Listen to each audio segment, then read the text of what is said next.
A week after the GM meetings, let's reassess with Russ Dorsey, National MLB Insider for Yahoo Sports. Good Monday morning to you, Russ. Roki Sasaki, a big topic of conversation.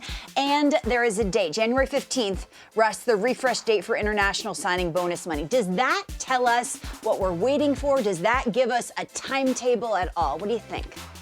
Good morning, Lauren Shahadi. So, yes, I think it would give us a date for Roki Sasaki. For everybody out there that doesn't know about the international signing period, this isn't a situation like Yoshinobu Yamamoto where after the age 25 season, you can come over and sign as a free agent. This is going to be a guy that signs on a minor league deal similar to Shohei Ohtani.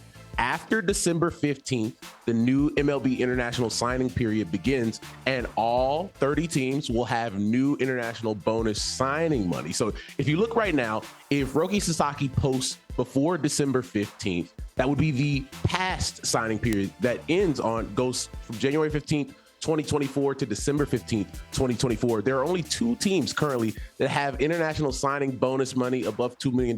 That's the Baltimore Orioles and the Los Angeles Dodgers. If you wait till after that day to officially post, then that opens you up to all 30 teams. So I imagine Roki Sasaki and his representation are saying, look, we have no reason to rush. Let's sit back, let the signing period go to 2025, and then all 30 teams can be involved in this. Okay, all the hype in the world before he even gets here. We will be curious to see how it translates on a big league mound. We will see. I feel like you talk about potential and what about proven, and that's Juan Soto. I feel like I ask about Juan Soto every single day leading up to him signing, and it is not going to stop, can't stop, won't stop. What are you hearing about his timeline? The guys were just talking about the first number starting with a 7, and Matt just couldn't believe that could be the case. What are they saying at the GM meetings?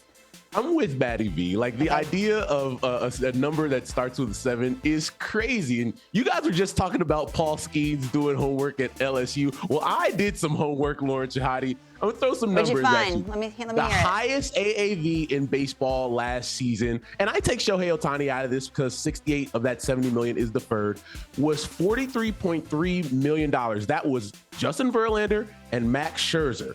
Now, if you're Juan Soto and Scott Boras and you say, all right, Juan wants to be the highest paid player in baseball in terms of total value and AAV, there's a way you can do that. Now, $44 million would be the highest AAV in baseball. In over 12 years, that would be $528 million. Now, that sounds like a number in the ballpark of what we should be thinking right now. However, you have a team like the New York Mets that are involved, and Steve Cohen, who's the richest owner in baseball, they have the trump card, Lauren. They could just say, you know what, here's the blank check one, and we will outbid everybody. That's always in the realm of possibilities. So do I think 700 is a number that's a little bit out of the realm of possibility? Sure. But I think when we start talking about 530 to 560, 575 even, I think that's right around where this thing is going to end up. It's going to be fascinating. So curious when he signs so other teams aren't held up by the potential signing of Juan Soto. It's a trickle-down effect, Russ. It always is. I'm listening to you thinking of other guys who made a huge impact on their team in a short amount of time. I always think back to Dave Roberts talking about Teoscar Hernandez, the impact he made on that club in a short amount of time. What's his future and where?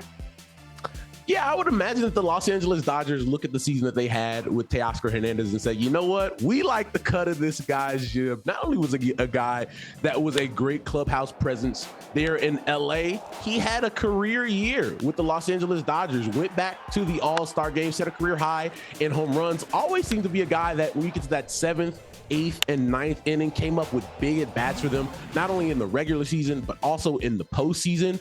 I would look at the Dodgers, but also a team that was looking at him before he signed with the Dodgers in the Boston Red Sox as being the two teams that are heavy on Teoscar Hernandez. But I think the fact that you have a guy that really figured out who he was as a player, but comfort is everything, Lauren. You look at where guys are comfortable. Sometimes the grass isn't always greener. You have to say, hey, I'm comfortable here. I played well here. There are people I like here. They like me as an organization. That's always really important. So as we get started here in free agency, those are the two teams that I would look at for Teoscar Hernandez right now. Maddie's in on Boston this offseason, Russ. Now you're speaking his language with that team. Hey, Devin Williams, before you go, one more year of team control. Is this one of those guys who we're going to be talking about as a trade candidate all the way through from April on?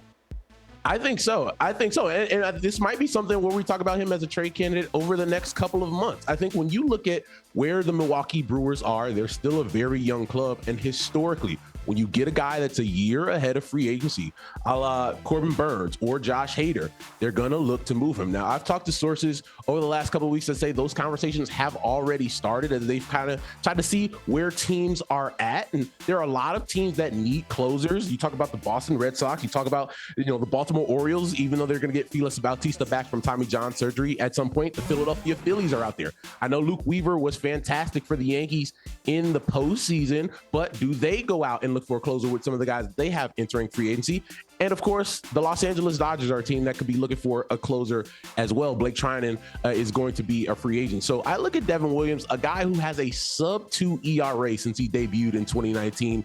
He is one of the top 3, top 4 closers in all of Major League Baseball. I know he had the blip on the radar in Game 3 of the wild card round against the New York Mets, but you're talking about the elite of the elite when it comes to closers, but also a guy who's going to be entering free agency next year. So you wonder what teams are okay with saying, you know what, this is the final piece we need to make a push in October. Yeah, 1 year left on the Brewers. I've seen this story before. Russ Dorsey with the very latest. Thank you so much. Appreciate the time. Sure, that's what happened. Thanks, Lauren.